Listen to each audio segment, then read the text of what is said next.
When I think about members of my own staff who are in incredibly committed monogamous relationships, same-sex relationships, who are raising kids together, when I think about those soldiers or airmen or Marines or sailors who are out there fighting on my behalf and yet feel constrained, even now that Don't Ask, Don't Tell is gone, because they're not able to commit themselves in a marriage. At a certain point, I've just concluded that for me personally, it is important for me to go ahead and affirm that I think same-sex couples should be able to get married. Well, there's the president today talking to ABC's Robin Roberts. The evolution is complete, more than a year in the making, perhaps prompted by Vice President Biden's comments on Meet the Press over the weekend. In fact, senior administration officials said that sped up his decision, but that it was going to come sometime before the election. As you look at the polls nationally, Gallup poll just out last week has the split 50-48 in support of gay marriage, but you break down the state-by-state voting, 30 states now have laws or constitutional amendments prohibiting same-sex marriage. 7 of them are key swing states, battleground states in this election, including North Carolina.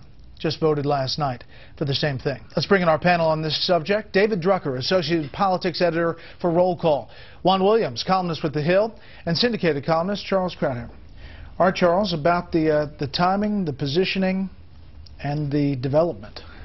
Well, it's surely the first time in scientific history that evolution has been accelerated by an upcoming election. I don't think it's ever been recorded before.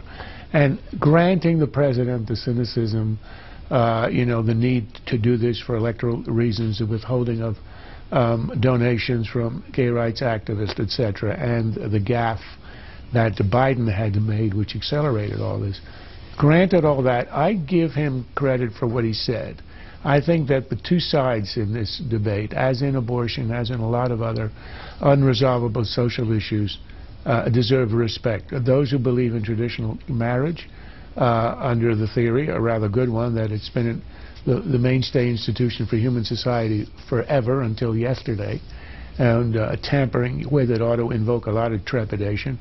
And those who, like Obama, express sympathy with people of the same sex who yearn to have what heterosexuals have.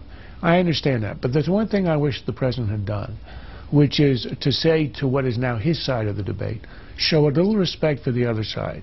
Because as we saw with Prop 9 and other referenda on gay rights, those people who oppose gay marriage are demonized by the pro side as bigots, as haters, and often suffer boycotts and worse.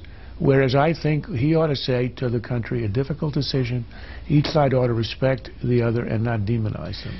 Well, on the left, many organizations, a number of lawmakers have put out statements praising this. But the president said this is his personal feeling today.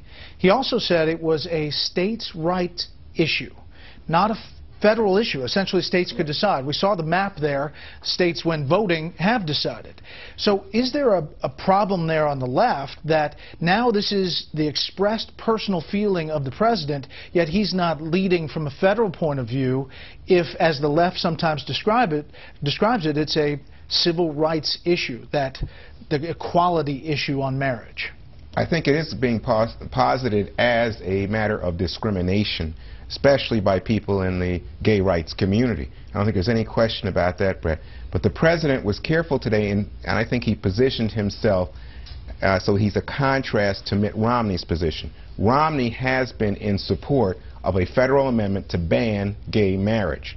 What President Obama said today was it's up to the states to make that call. And they have made it. And they have made it in some cases, and made it in a different way than what he said today in terms of his support for gay marriage. I think that's a critical issue. I think there are two things to be said here. One is the president literally was evolving when he said about his personal feelings. I think he was speaking as an individual about having to personally evolve.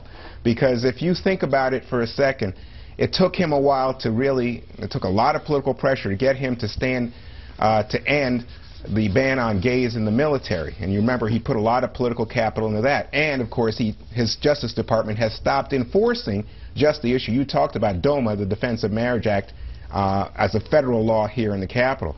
But the thing about it is, I think that right now he had no choice. I think that the plan was, from everything I've been able to report, to wait until after the election. You don't need to excite anger and polarization that surrounds this issue. And don't forget, part of his base, and we saw this in North Carolina just yesterday, is critically opposed to this issue, and that's African Americans.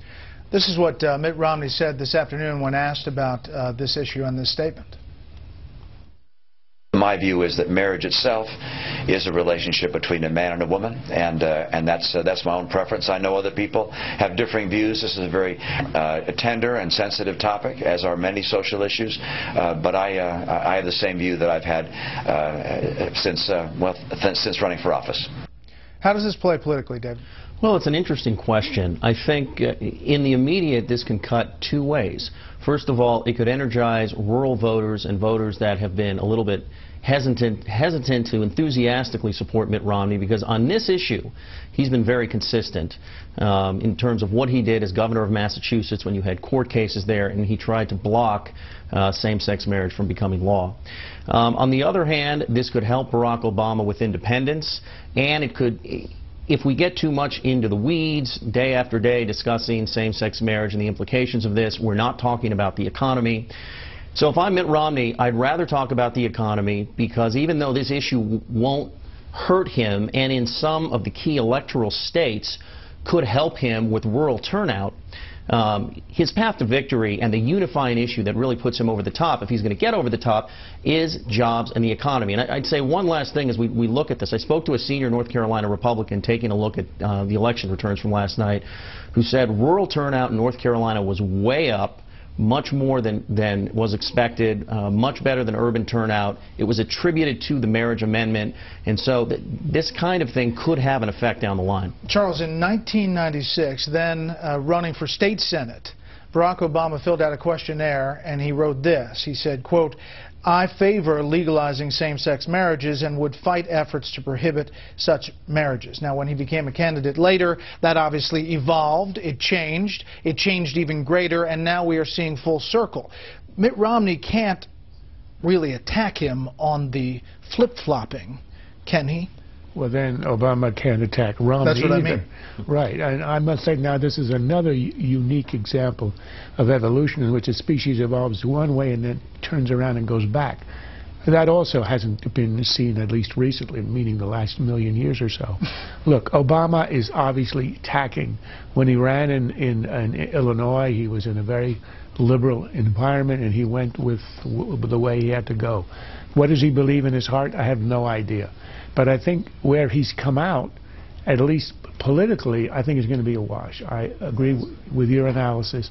For every African American living in rural North Carolina who went against gay marriage yesterday, there's going to be somebody on the Upper West Side in New York who'll go the other way. Well, what about Hispanics, the Latino community? The Latino community is socially conservative. I mean, this gets lost in all the numbers, yeah, but they're very socially conservative, and I don't think they change on that point. And that's why I think either with blacks, with Hispanics, social conservatives on a whole, I don't think are going to vote on this issue. It partly depends on whether this becomes a dominant issue. If we're still talking the economy in a couple of months, then this issue is really on the back burner, and it's only seen beneath the surface if it turns out a lot of rural voters in key states. It's no longer a new and revolutionary idea the way it was a decade or two ago. So I think the intensity is a lot less. I can't imagine Hispanics are going to have that on the top of the list above immigration and jobs and the economy. So I think it's not going to have a significant effect on the election. Although churches factor in all of those communities. Next up, fiery election year politics and more about last night's results.